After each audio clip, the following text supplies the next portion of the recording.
The Hungarian-Romanian War was fought between the First Hungarian Republic, succeeded by the Hungarian Soviet Republic, and the Kingdom of Romania, from November 1918 until March 1920, with the main military operations starting in April and ending in August 1919. At the end of 1918, the final year of World War I, the collapse of Austria-Hungary led to the declaration of Union of Transylvania with Romania. The Romanians wanted to ensure the success of the territorial demands in the coming peace conference and to help the national aspirations of the Transylvanian Romanians. The Crown Council in Bucharest decided in favor of an attack, and in April 1919 the Romanians launched a powerful offensive along the entire Hungarian-Romanian demarcation line, which was set according to the Belgrade Armistice of 1918.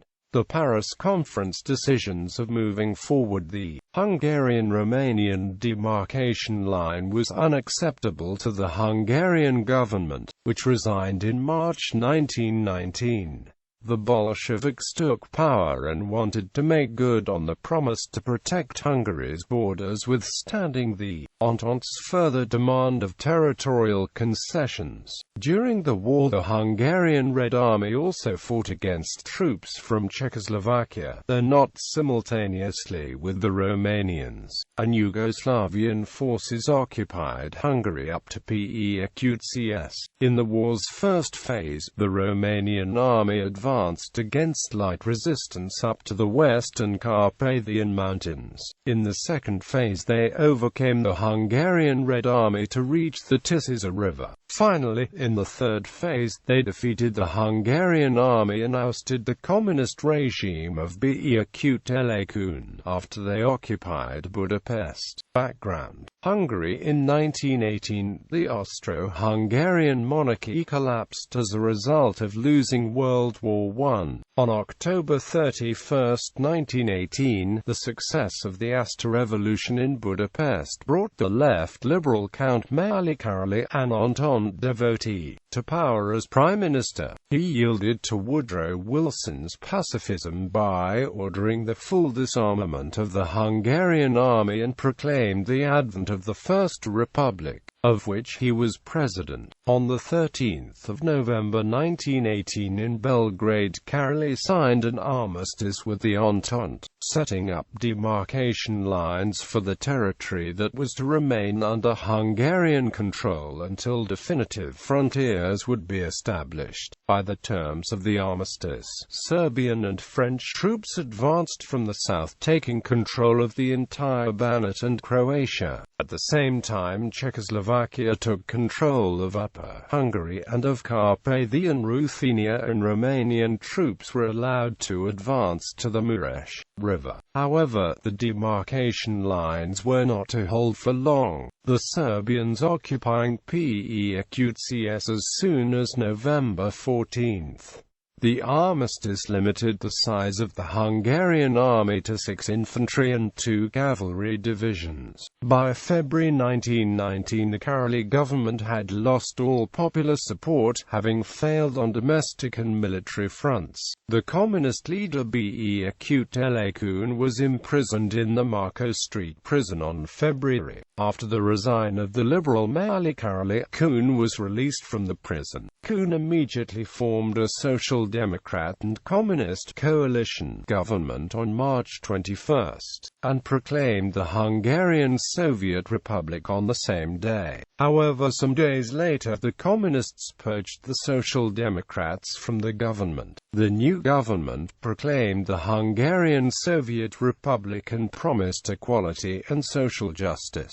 The Hungarian Soviet government proposed that Hungary be restructured as a federation. The proposal was intended to appeal to both domestic and foreign opinion. Domestic considerations included maintaining the territorial integrity and economic unity of the former Crown lands, and protecting the nation's borders via a patriotic war. The government had popular support, especially from the army. Most of the officers of the Hungarian army originated from areas that had been forcibly occupied by states bordering Hungary, and this circumstance heightened its patriotic mood. In light of President Wilson's doctrine of self-determination of peoples, the proposed federation was also intended to appeal to foreign opinion as a solution to the country's multi-ethnic composition. The dominance of Hungary's Magyars would be lessened by allowing self-government and self-directed institutions for the non-Magyar peoples of Hungary. The Communists, or Reds, came to power largely thanks to being the only group with an organized fighting force,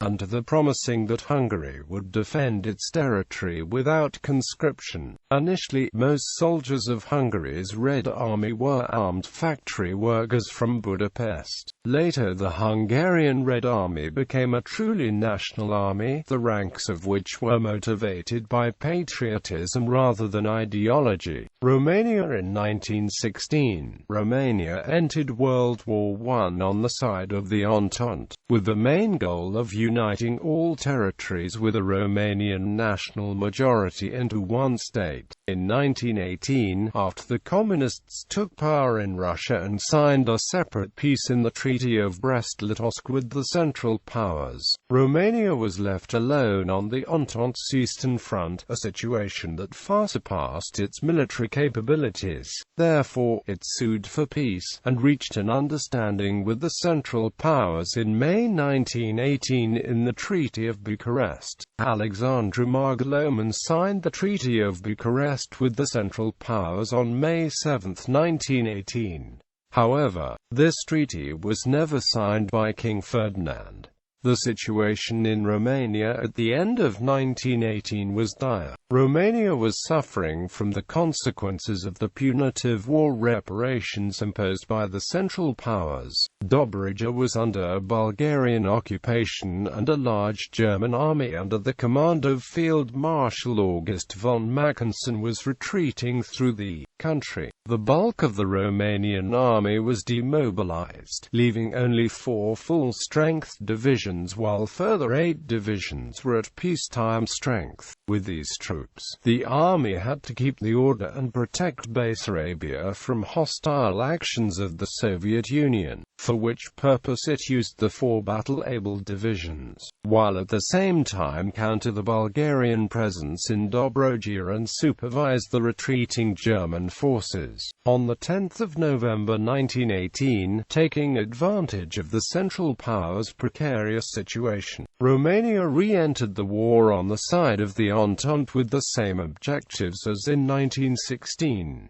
King Ferdinand called for the mobilization of the Romanian army and ordered it to attack over the Carpathian Mountains into Transylvania. The end of World War I that followed very soon did not bring the end of fighting for the Romanian army. The fighting continued later that year and into 1919 during the Hungarian-Romanian War. Outline of the war. The war is divided here into 3 phases, mirroring the main operations of the Romanian army. In the war's first phase, the Romanian army advanced up to the western Carpathian Mountains. In the second phase, after the Communists took power in Hungary, the Romanian army overcame the Hungarian Red Army to reach the Tisa River. Finally, in the third phase, the Romanian army destroyed the Hungarian army and occupied Budapest, ousting the communist regime of Beqtl. Phase 1, November 1918 – March 1919. Following the Treaty of Bucharest, the bulk of the Romanian army was demobilized. Only the 9th and the 10th Infantry Divisions and the 1st and the 2nd Cavalry Divisions were available at wartime strength. but they were used at the time to protect Bessarabia from the attacks of the Russian Reds. The 1st, 7th and 8th Vanatory Divisions, stationed in Moldavia, were the first units mobilized under these circumstances. The 8th was sent to Bukovina and the other 2 divisions were sent to Transylvania. On November 13, 1918, the 7th Division was the first Romanian army unit to enter Transylvania at Prizacani, in the Eastern Carpathians, followed at Palanca by the 1st. On December 1, 1918, the Romanian ethnics of Transylvania proclaimed the Union was Romania, later being supported by the Transylvanian Saxons and the Banat Swabians, but not by the Hungarian ethnics, which was not asked or invited, of Transylvania that wanted to be part of the newly emerging Hungarian state. In December 1918, Romanian army units reached the line of the Mureș River, which was the demarcation line agreed upon by the representatives of the Entente and of Hungary in Belgrade on November 13, 1918.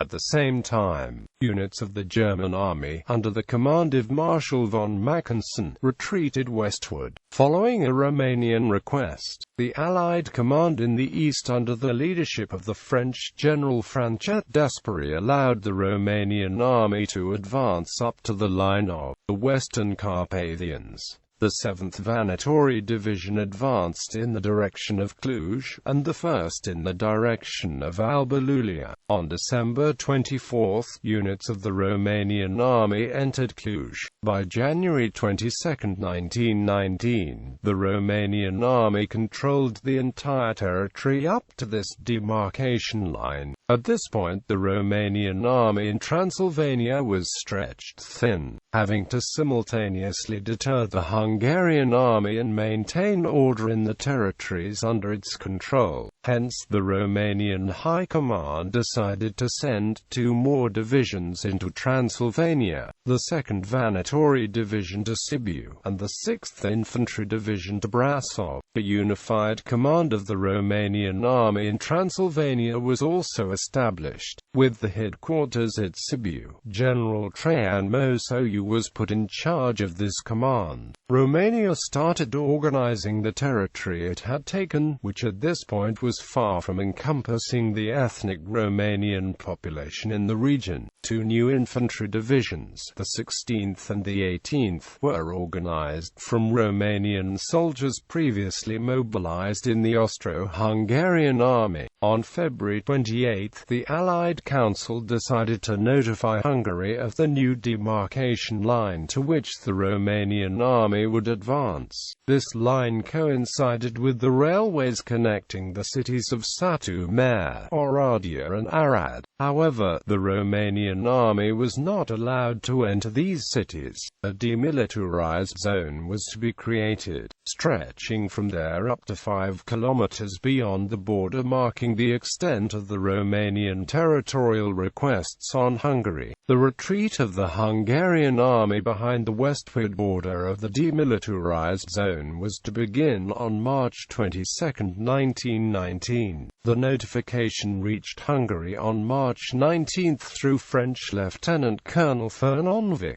The Kareli government resigned rather than accepting the notification, and on March 21 gave control to Beacutele Kun, who instituted a communist regime in Hungary. Within this period of time, only limited skirmishes took place between the Romanian and Hungarian troops, and on one occasion between Romanian and Ukrainian troops. Some Hungarian elements engaged in the harassment of the Romanian population outside the area controlled by the Romanian army.